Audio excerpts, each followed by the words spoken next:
brothers and sisters, we'll proceed to our new lesson. No, pero we are still in our preaching series, Spirit Empowerment. I hope nga na-encourage ta nga kala ganing makig-fellowship, makig-sandurot sa balang espiritu. Kalang gusto ka makaroon og quality time sa Holy Spirit ba? So every day nagapaningkamot ka nga maka-worship ka, starting with your 15 minutes time, hantod ma 30 minutes, hantod ma 45 minutes, 1 hour, hantod ma 1 hour and 30 minutes, ma 2 hours na, hantod sa unlimited na gyud imo ang experience with the Holy Spirit. That's our desire. Kami ni Pastora nag-desire mi na kamong tanan ma-experience ninyo ang na-experience namo sa balang espiritu. Kung kay maunay nagpaluyo sa unsa mi karon igsoon, kung nakita ninyo ang kalig-on sa moang pagtuo, ang kalig-on sa moang relasyon diha sa tuang buhi nga Dios, wa na siya nahitabo igsoon nga tungod lang kay strong me, no, personally, but because we have this constant relationship with the Holy Spirit. So mo nang natay soaking kay para ma-experience ninyo amo ang na-experience aron matilawan nimo ang presensya sa balang espiritu.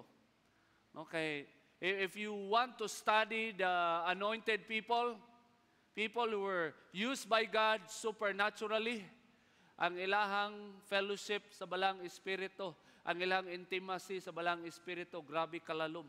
Igsuon, grabe kalalom. So, mupadayon ta sa tuang lesson, Spirit Empowerment, o ato ang isgutan karon, releasing the anointing. Kana, isgutan nato ni karon. Unsaon pagbuhi sa dihog sa balang espiritu. Namo nato ang isgutan karon. Because we believe that all Christians, we are all anointed. Ingnan mong katapad, you are anointed. We are all anointed. If you are a Christian, and you believe in Jesus, you believe that He died for your sin, and you believe that He rose from the dead, then you are anointed. The Holy Spirit will confirm your belief, and the Holy Spirit will indwell you, and the Holy Spirit will live with you. No? We are all anointed. But the problem, no, matingala ka, Pastor, kadaghan na dyan ko ka-experience og revival. Kadaghan ako gilihans, ikadaghan ako nakatesting og mga seminar, pero di pagyud nako mabati ang anointing. No, dili pagyud. Nako na-experience nga miracle, pero kulang pagyud. Ma-feel nako nga kulang pa ang dihog, kulang pa ang anointing. Daghang mga Christians unana igsoon that they keep on seeking anointing, they keep on attending revival conference and seminars for the hope that they will receive this anointing from God and they can work for God. No, nindot man nga desire igsuon kanang nag-desire ka nga i-anoint ka sa Ginoo and then gamiton ka sa Ginoo. Pero ang problema lang igsuon hantud didto lang kutob sa desire, wa gyud nahitabo ning gitawag nga releasing of anointing. Nang ma-release na gyud ang anointing ba? Magamit na jud ka para sa kahimayaan sa Dios, mightily and powerfully. Mao na ato ang hisgutan karon. Now, what is anointing? No, kung kag anointing, no, it came from the Greek word chrisma, which means an unguent or smearing, no, oil or rubbing. That is figuratively the special endowment or gift or chrism of the Holy Spirit. When you say anointing, it is the special endowment of the Holy Spirit. Physically, gitawag niya the smearing of oil, the rubbing of oil. Kanang bubuan ganimong ulo o kanang holy oil. No? Like si King David, kung nabasa na to sa Bible, gibubuan siya og holy oil ni Prophet Samuel just to prove, no, nga gi-anoint siya, gipili siya sa Ginoo. Muna, mabasa na to na sa Old Testament. But in the New Testament, anointing is a special endowment of the Holy Spirit. No? And today, we're going to study some scriptures in the Old Testament and then tanaw na to in the New Testament. No, say maingon sa Ginoo about the anointing. So, if you want to study anointing, di gud mo pwede laktawan si Elijah o si Elisha. Amen? Grabe jud ka anointed. Basahin na to in 2 Kings chapter 2 verse 9 to 15. No, in 2 Kings chapter 2 verse 9 to 15, tanaw na to ang life ni Elisha. Wala mo si Elisha, he is a prophet, a follower and a disciple of Elijah. He is the son of Shaphat from the desert of Damascus. He was a farmer.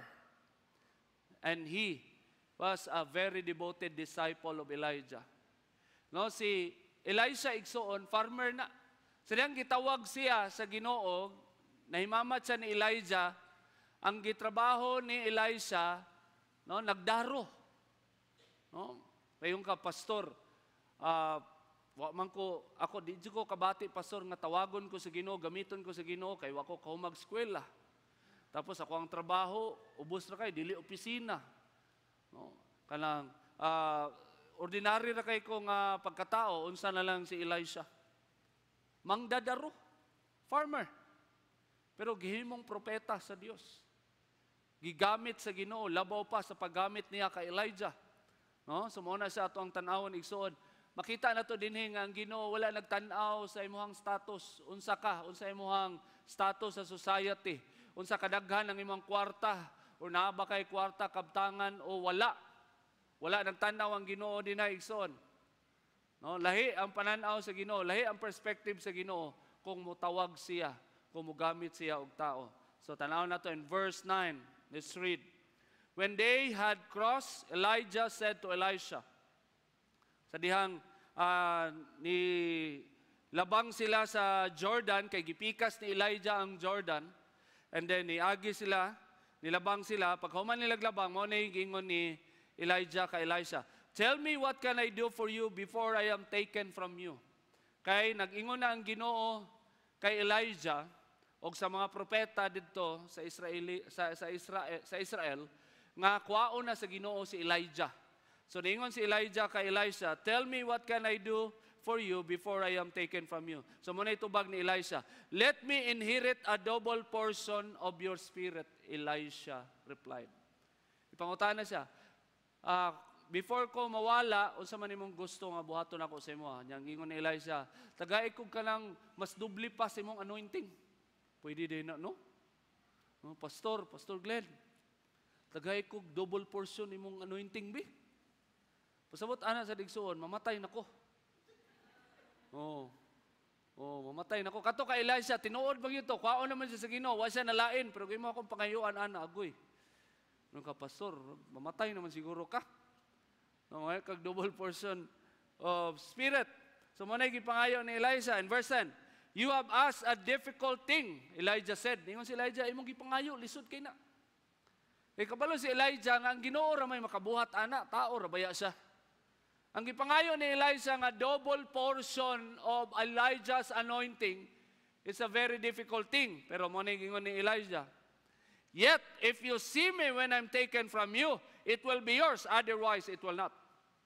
Kung makita ko nimo nga kuwaon ko sa imong atubangan, ang pasabot ni Elijah, pag maabri ay mohang spiritual eyes, makita nimo spiritually unsay nagapanghitabo sa ako sa dihang kwaon ko sa Dios, maimo ang imong gi-desire. As kang lisura, Ginoo ra say makabuhat igsuon. Wa gyud mabuhat si Elijah ana. Kung dili ka kita si Elisha, wa gyud say madawdaw. Maskin pag 1/4 sa anointing, wa gyud mahatag. No? And then verse 11, as they were walking along and talking together, suddenly a chariot of fire and horses of fire appeared and separated the two of them. And Elijah went up to heaven in a whirlwind. And verse 12, Elijah saw this and cried out, my father, my father. You see that? Disciple. Kitawag ang iyang discipler o papa. My father, my father. Unana sila ka-close. That is discipleship. Closeness. No, gitawag ko niyang papa si Elijah. No? And the chariots and horsemen of Israel. And Elijah saw him no more. Then he took hold of his garment and tore it in two. In verse 13, Elisha then picked up Elijah's cloak that had fallen from him and went back and stood on the bank of the Jordan. So sa diyang nakita niya nga si Elijah gisundo na sa Ginoo, o gihulog ni Elijah ang iyahang cloak. No, ang iyahang kanaganing Bistin niya nga iyahang pang-cover. No? So gikuha ni Elisha, and then niatubang siya sa Jordan River. In verse 14, he took the cloak that had fallen from Elijah and struck the water with it. Where now is the Lord, the God of Elijah? He asked.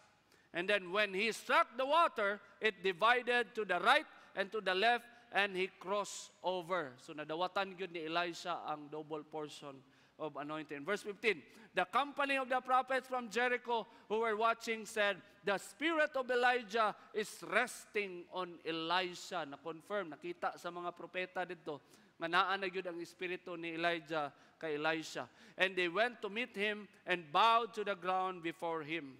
Now, if you will look at Luke chapter 1, verse 17, it talks about the anointing of Elijah nga naa kay John the Baptist. Unsay gi-describe din in verse 17.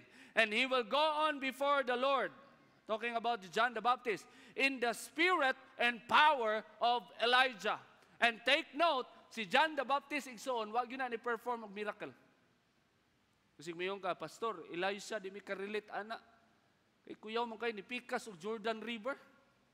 Si Elijah, nipikas og Jordan River. Si Elisha, nipikas og Jordan River. Karon pag-abot sa New Testament, igsoon, si John the Baptist. Giingon man sa Biblia, nga naa sa iyaha ang espiritu o gahom ni Elijah. Mo nang gibasa nato karon. He will go on before the Lord in the spirit and power of Elijah. Unsa day nga gahom ang gihatag sa Ginoo sa iya, nga labaw pa sa mga milagro nga gi-perform ni Elijah. Kaya nga naman, nag-ingon si Jesus that John the Baptist is the greatest prophet of all time. John the Baptist is the greatest prophet. Yet, he did not perform miracles. Pero unsa iyang ministriya, igsoon, unsa nga milagro ang gipabuhat sa Ginoo sa iya? Mo ni. No? He will go on before the Lord in the spirit and power of Elijah to turn the hearts of the parents to their children and the disobedient to the wisdom of the righteous, to make ready a people prepared for the Lord. That's the ministry of John the Baptist, the greatest prophet, greater than Elisha. His ministry is to change hearts. Mauna nga klase nga gahom ang gihatag sa iya igsoon, nga mas labaw pa sa pagpika sa Jordan River o pagpika sa Dead Sea. Nga naman, kay kato mga tao nga nakawitness sa miracle ni Moses, tapos nilabang, later, ni worship other gods, wala na bago ilang mga kasing-kasing. So ang milagro nga gi-perform, wala kadulot sa kasing-kasing sa tao. Pero ang ministriya ni John the Baptist, haskang duluta, daghan kay nagpabaptismo sa tubig. The baptism of repentance. Daghan ang naghinulsol sa dihang nagministriya si John the Baptist. Kaya kayo ang mind sa Ginoo. Wala siya nasilaw sa mga milagro, mga kuyaw nga milagro. Ang tinuod nga milagro sa mata sa Dios kanang makabag-o ka og kasing-kasing sa tao og dili na siya buhat sa tao igsoon, buhat na sa Dios. Amen? Amen. No, in 1 John chapter 2 verse 27, ingon din but the anointing which you have received, according to Apostle John to the church, the anointing which you have received from him abides in you. So according to John, according to Apostle John, no, ang mga Christians, no, the anointing that they received from the Lord, from God, it abide in them. No, so nag-uban daw ang anointing. Kung basahin mo sa laing translation, the anointing there is the Holy Spirit. No, and you do not need that anyone teach you, but as the same anointing teaches you concerning all things, and is true, and is not a lie, and just it has taught you, you will abide in Him. According to John, Apostle John, ang dihog na imuhang nadawatan, enough na siya. Di na nimo kailangan og somebody nga mutudlo nimo. Pangutana dayon. Pastor, di na nako kailangan mo apil og discipleship. Umusimba, matudluan, kay gingon man diri, di na kailangan ng teacher. If you will read the context, no, in 1 John chapter 2, ang pasabot ana nga you don't need any teacher to teach you, is all about talking about the false teacher.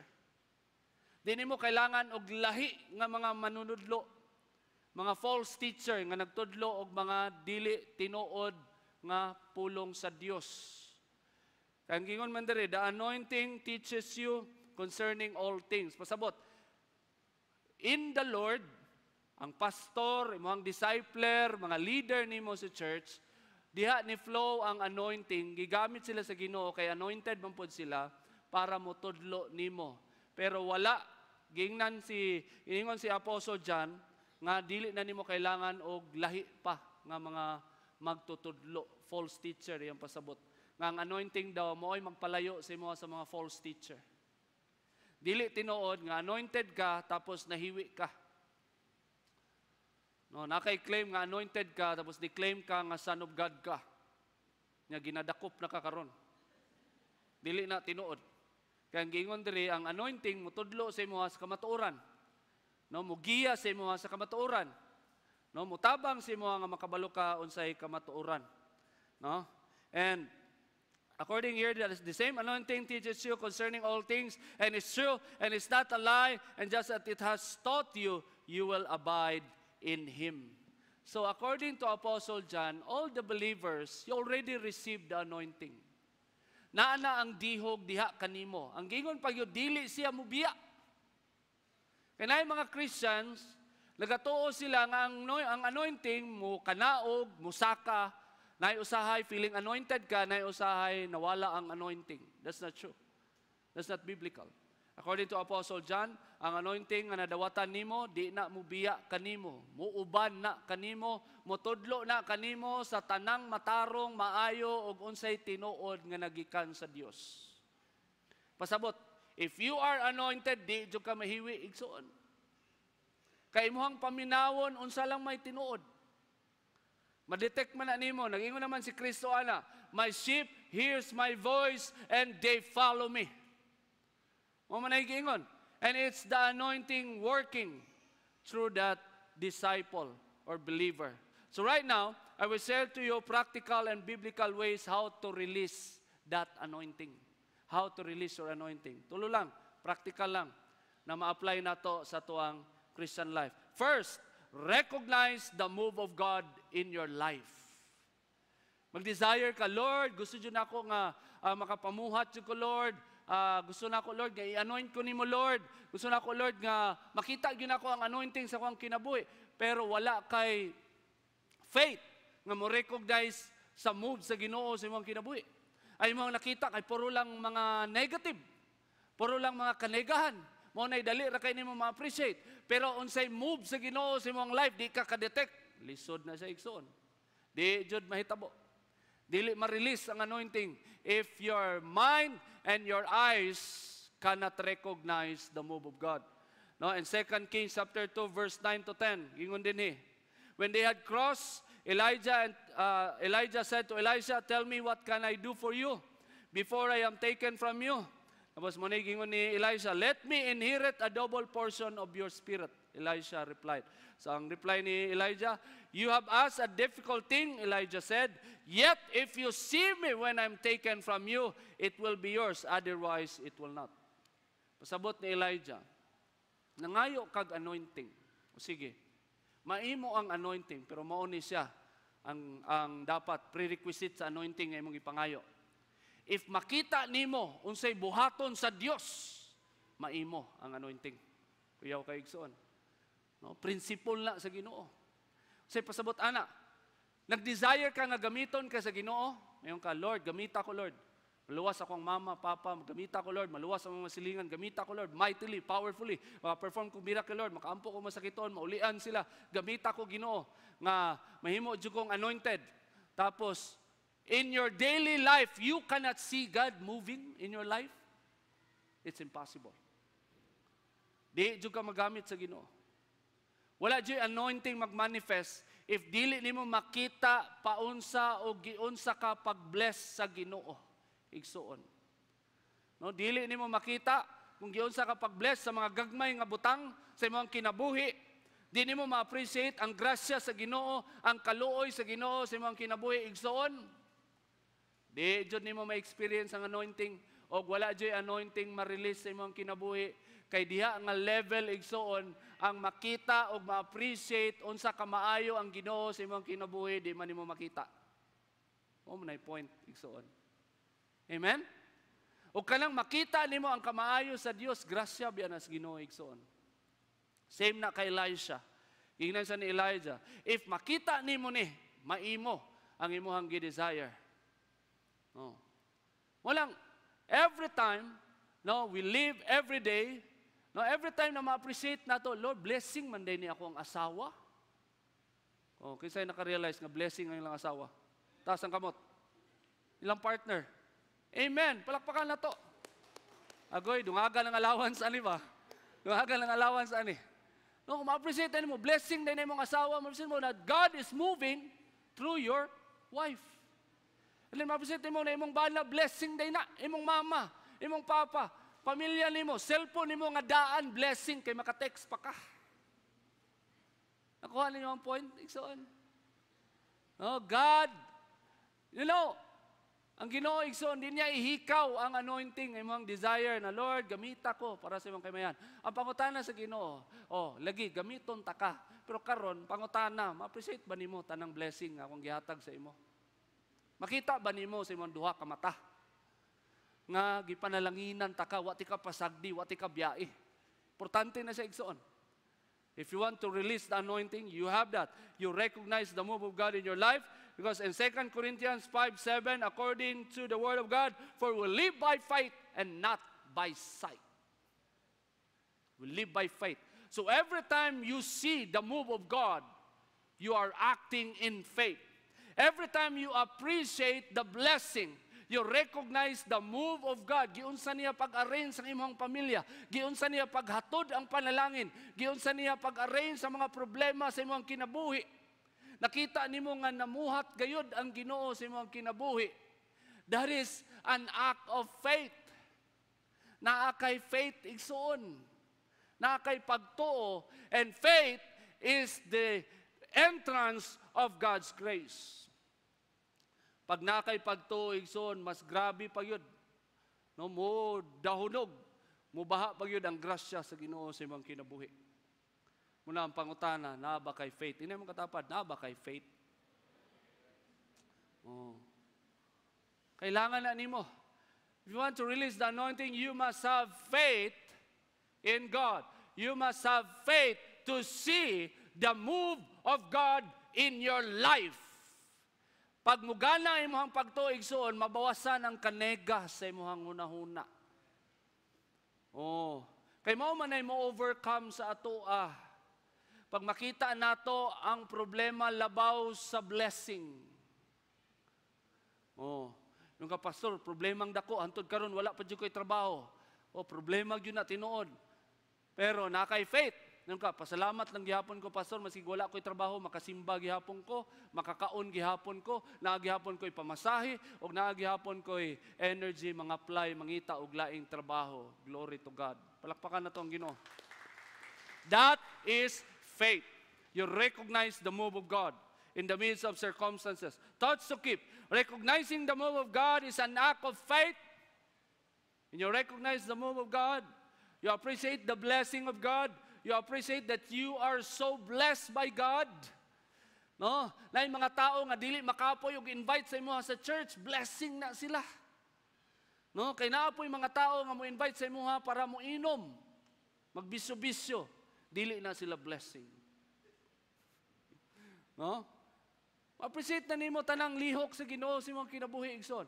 Mga tao nga nalingkamot nga maduol ka sa Dios, grabe, bless kay ka. Kaya naigigamit ang Ginoo para maduol ka sa Diyos.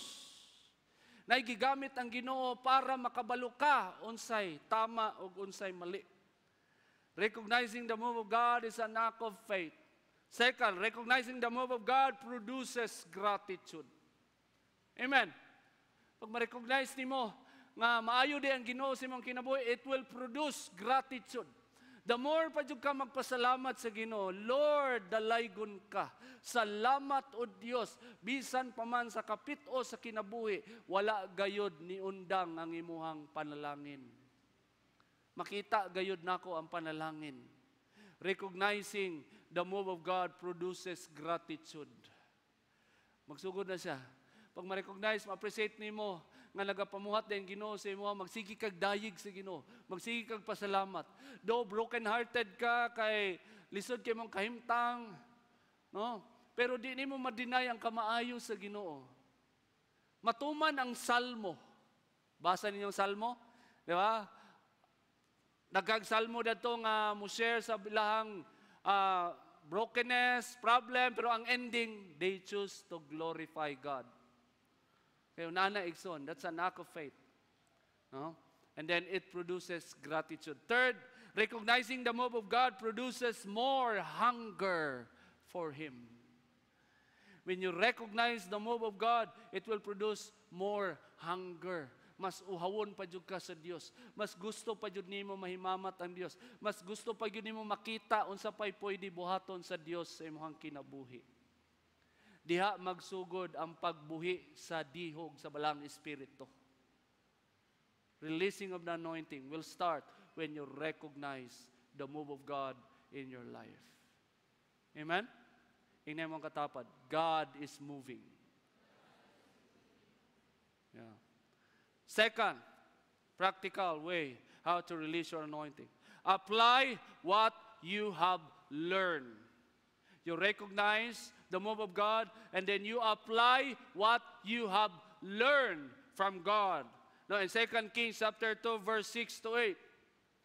No, mo ni siya ang moment sa diyang si Elijah pa ang nipikas sa Jordan River.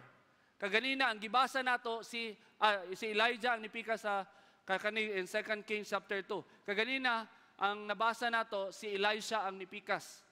Kani basahon nato sa diyang si Elijah pa ang nipikas sa Jordan River. Now in verse 6, then Elijah said to him, "Stay here." Gingnan niya si Elisha. "Stay here, the Lord has sent me to the Jordan." Gingnan ni Elijah si Elisha, iyang disciple. Diri lang ka, kay moadto ko sa Jordan, kay gipadala ko sa Ginoo didto. Tapos unsay ingon ni Elisha, and he replied, "As surely as the Lord lives, and as you live, I will not leave you." Hala, kanindot sa ilang discipleship. Giingnan na sa discipler, giingnan na sa leader, diri ra ka ha. Kay mulakaw ko, gipadala ko sa Ginoo didto, na ako'y mission. Tapos na kay disciple maingon nga, "As surely as the Lord lives, and as you live, I will not leave you." Grabe. Unay discipleship. Oh, kung asa ang leader mo kuyog jud ang disciple. No? Leader nga tarong, leader pud nga tarong ha. Kung asa ang leader pastor, kanang tarong san nga leader. Si Elijah tarong man eh. Kung mo man ay pinaka-leader, dito mag-istoryaho na tong pinaka-leader. Oh, mo man ay pinaka-leader. Oh. So gingnan siya nga diri lang ka kay moadto ko Jordan. Pero nani-insist gyud si Elisha. Then in verse 7, 50 men from the company of the prophets went and stood at a distance, facing the place where Elijah and Elisha had stopped at the Jordan. In verse 8, Elijah took his cloak, rolled it up, and struck the water with it. The water divided to the right and to the left, and the two of them crossed over on dry ground. Kayo ang pagka-disciple ni Elijah. Gibuhat ni Elijah, giingnan ni Elijah, giabog ni Elijah, diri ra ka kay moadto kog Jordan River kay gipadala ko sa Ginoo. Nya aware ba ya si Elijah nga si Elisha ang musunod? Siya ang gipili sa Dios. Pero gitest niya si Elisha kung naabay kini-ganing submission nga heart, submissive heart. Disciple nga willing mo uban sa iyang discipler. No, sa iyang tarong nga leader. So ni kuyog yun siya, ni uban yun siya, o gipakita ni Elijah. Then gipikas ni Elijah ang Jordan River. No? So gipakita niya, o giuban niya si Elisha ni tabok tunga sa Jordan River. Mo na discipleship. Pastor, mga tutag samal, pastor. Oh, hubuan na imong jacket, pastor, mo na ibunal dito samal. Oh. Basahin na ito. 2 Kings chapter 2, verse 13 to 14. Verse 13, yun rin. And then Elisha then picked up Elijah's cloak that had fallen from him and went back and stood on the bank of the Jordan. He took the cloak that had fallen from Elijah and struck the water with it. You see that? Unsay gibuhat sa iyang leader, maupoy gibuhat sa iyang disciple. That's discipleship. Ang natun-an ni Elisha kay Elijah, wala, kung tabasahon nimo igsoon, mubo lang ang time. Pero nakita ni Elisha ang gahom sa Dios pinaagi sa kinabuhi siyang leader. Ug unsay gibuhat siyang leader, mao ra sad ang iyang gibuhat. Gibunalan ni Elijah ang Jordan River, gibunalan po niya ang Jordan River. Og naka-perform jud og tinuod nga miracle. And that is discipleship. When Elisha learned from Elijah the faith, the incredible faith of Elijah, then Elisha applied the same faith. It is the same also in discipleship. Kanang tanan natun-an nimo sa imong leader. Sa church, tanang natun-an nimo sa imong pastor. Tapos imuhan nang i-apply. Unsay nabuhat sa pastor, o giunsa sa paggamit sa Ginoo, posible nga mahitabo sad sa imong kinabuhi. Because that is the principle of biblical discipleship. Oh, that's the principle. Kung makita nimo si pastor o si pastora nagampo og masakiton, mo ampo sa og masakiton. Nakita nimo nadasig ka sa wali ni pastor o ni pastora, muwali sad ka didto sa imong pamilya. Buhaton nimo unsay nakita nimo, and then you will see the result, and you will see the anointing being released. In Philippians chapter 4 verse 9, mo confirm ang New Testament. Apostle Paul said in verse 9, whatever you have learned or received or heard from me or seen in me, put it into practice, and the God of peace will be with you. You see that?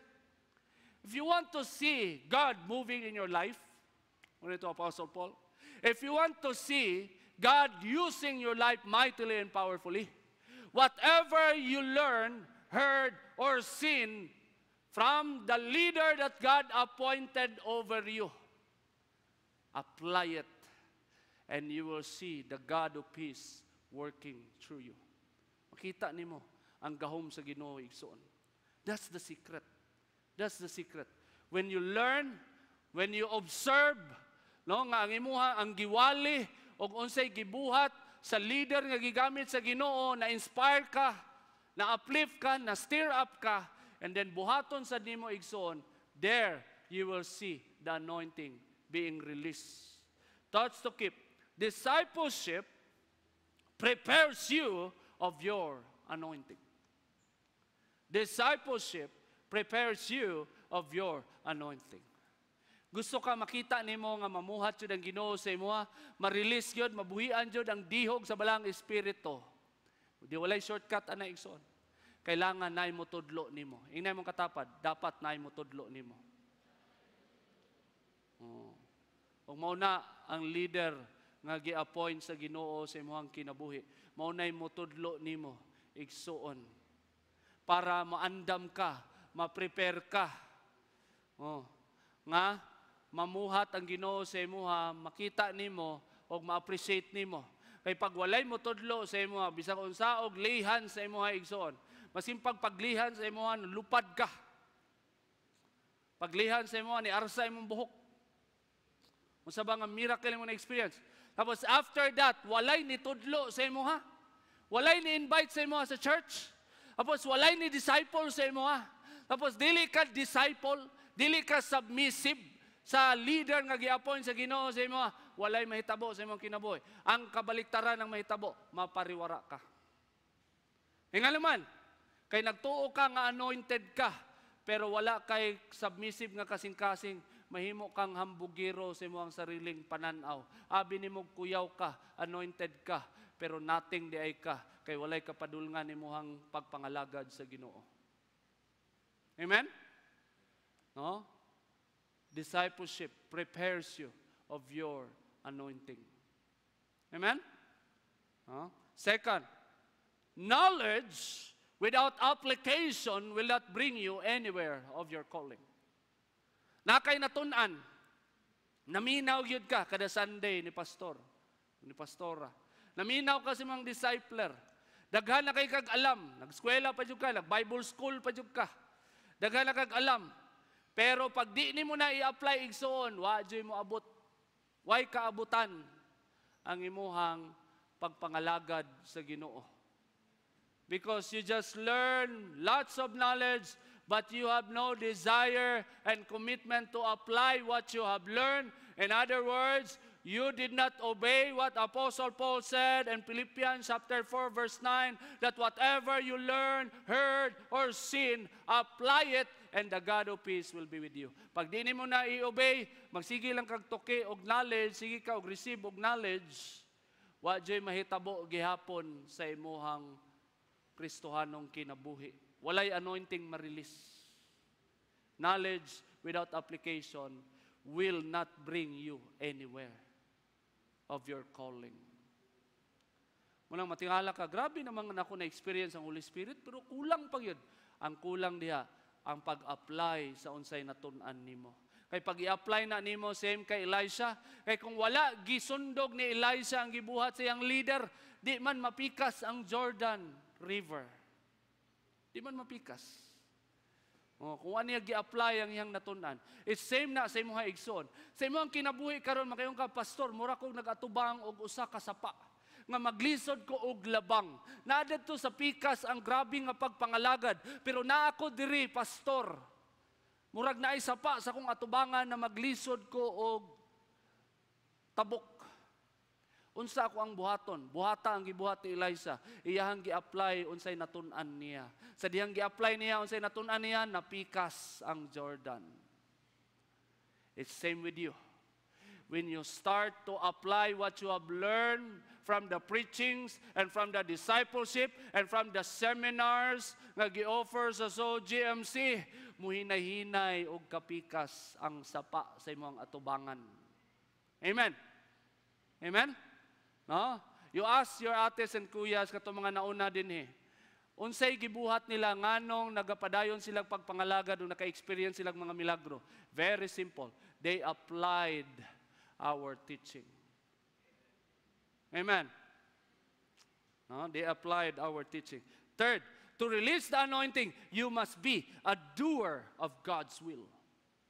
To release the anointing, you must be a doer of God's will.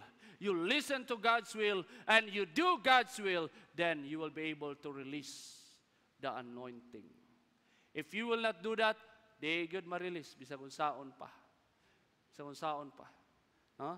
The last practical way on how to release your anointing. Walk through the path opened by God for you. First, you recognize the move of God in your life. Second, you apply what you have learned. Third, walk through the path opened by God for you. Kalaman kung gamiton na nimo ang imong natun-an igsuon, gi-anoint ka sa Ginoo, gamiton nimo imong natun-an, muabri ang Ginoo og mga portahan. Muabri ang Ginoo og dalan alang kanimo. Kay nag-desire ang Ginoo nga magamit ka mightily, na magamit ka supernaturally. Nga pinaagi sa imong kinabuhi, daghan ang maluwas igsuon. Mo na desire sa Ginoo. Ingna imong katapad, gusto sa Ginoo gamiton ka. Gusto sa Ginoo gamiton ang imong kinabuhi. Now, pangunaan ang desire sa Ginoo, once you apply what you have learned, He will open the path for you. And then the challenge, you must walk through it. 2 Kings chapter 2, verse 13 to 14. Elisha then picked up Elijah's cloak that had fallen from him and went back and stood on the bank of the Jordan. He took the cloak that had fallen from Elijah and struck the water with it. Where now is the Lord, the God of Elijah? He asked. When he struck the water, it divided to the right and to the left, and he crossed over. Kana, gusto na ito na emphasize.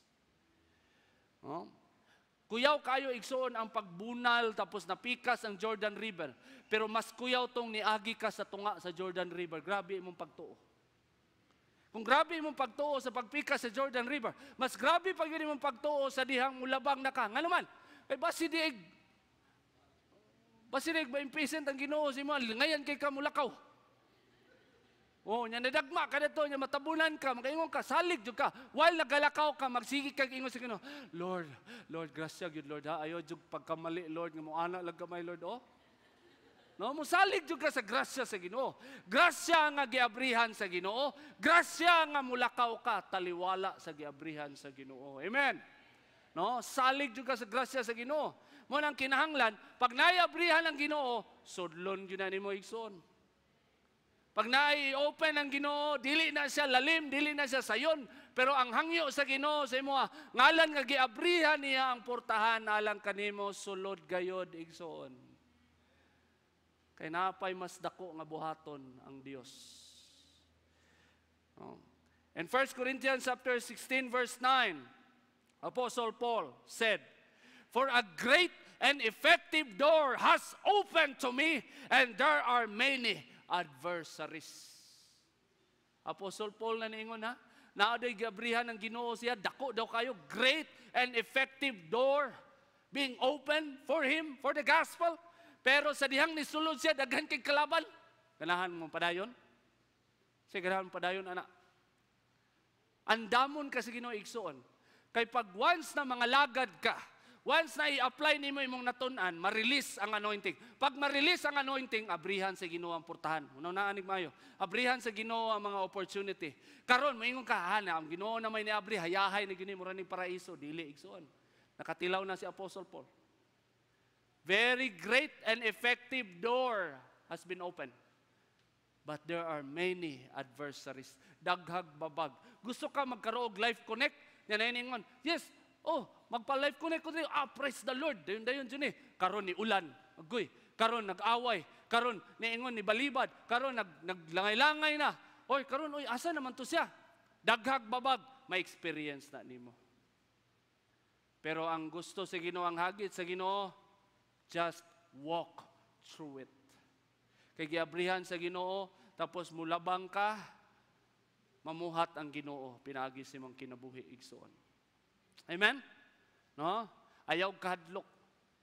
Dili pasabot nga giabrihan sa Ginoo igsoon, walay problema. Makasugubang kag mas challenging pa gyud. No, mas dako pa gyud nga mga challenges, pero mo increase ang imong faith ug mas musalig ka sa kusog nga nagikan sa Dios kaysa sa imong sariling kusog. Hallelujah. Amen? Amen. No? So unsa ato ang una-unaon ana, Joshua chapter 1 verse 9. Mo ni gingon sa Ginoo before nilabang si Joshua sa Jordan River, same place. Same place. Bago nilabang si Joshua kauban ang mga Israelita sa Jordan River, same place kung asa nilabang si Elijah o si Elisha. Unsay giingon sa Dios sa iyaha. In verse 9, "Have I not commanded you? Be strong and courageous. Do not be afraid. Do not be discouraged. For the Lord your God will be with you wherever you go." Tingnan mo katapat, be strong and courageous. Yes. I want you to prepare yourself. God will use you. He will open doors of opportunity. For He has anointed each one of you. Naiabrihan ng Ginoo. Gusto niya nga muagi gayud ka. Kay naa siya ipabuhat sa imo nga mga butang nga wa nimo na imagine na mabuhat day nimo. Pero mabuhat nimo kay naa nag-uban ang Dios. Thoughts to keep. Releasing the anointing opens for more doors of new adventure.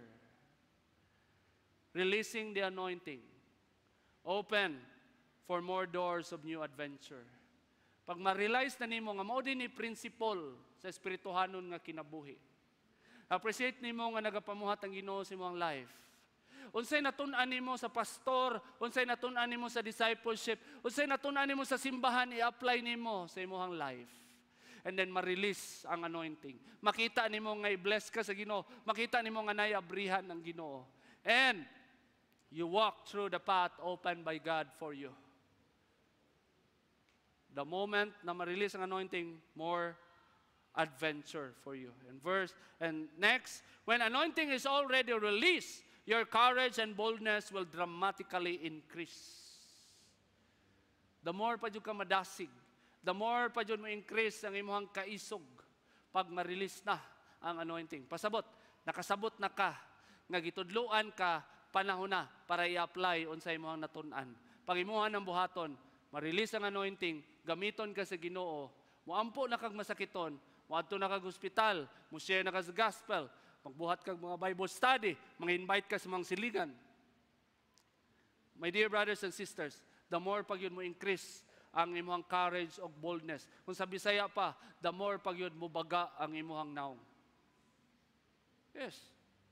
Kaya ang kalaban sa pagpamuhat ang kaulaw sa Espiritu. Inay mo ang katapad, ayaw kaulaw. Kay baga kaugnaw. In the Lord. No? Muna kalaban sa mga Kristiyan, maulaw man ko pastor, oy. Uulaw jud kay ko pastor. Mahadlok pa jud ko, so kuyog pa jud ng kahadlok. Pero pag magamit na sa Ginoo, grabe na. No? And lastly, when anointing is already released, you will become unstoppable. Same with Elisha, same with Apostle Paul, and the rest of the apostles. When they learn how to release their anointing by recognizing the goodness of God, and by applying what they have learned, and by walking through the path opened by God, they became unstoppable. Ang ilang mga persecutor, wa kaundang nila. Igsoon. Bisa kung saog babag sa ilaha, wag yun sila naundang. Hantod sa katapusang hininga, nangalagad sila sa Ginoo o gigamit sila sa Ginoo. Do you know the story of Elisha? Sa diyang namatay na si Elisha, kuyaw kayo. Namatay na si Elisha o ang iyang bukog gilubong. Karon namay patay ni Agi, tapos nagkadimbulaag, naligid ang patay, nigunit sa bukog ni Elisha, nabuhi. Muna story ni Elisha. Hantod sa iyahang bukog, na-release pa ang anointing. Yawa no eh. Ngilngig kayo. Kailan kag patay, naligid lang, naigo sa bukog ni Elisha, nabuhi. Masay pasabot, anak, sa Ginoo. Ang anointing, igsoon, eternal na siya, kay Ginoo, baya na. Holy Spirit. Mo man ay nag-uban kay Elisha. No? Pasabot ana nga ang paggamit sa Ginoo sa imuha, di nimo masukod. No? It's beyond comprehension. Word to remember. To see the mighty move of God, we should change from being an anointing seeker to anointing releaser. Amen. We will change from anointing seeker to anointing releaser. No? As soon as you receive the Holy Spirit, you have all that you need to do the works that God wants you to accomplish. Let us all stand.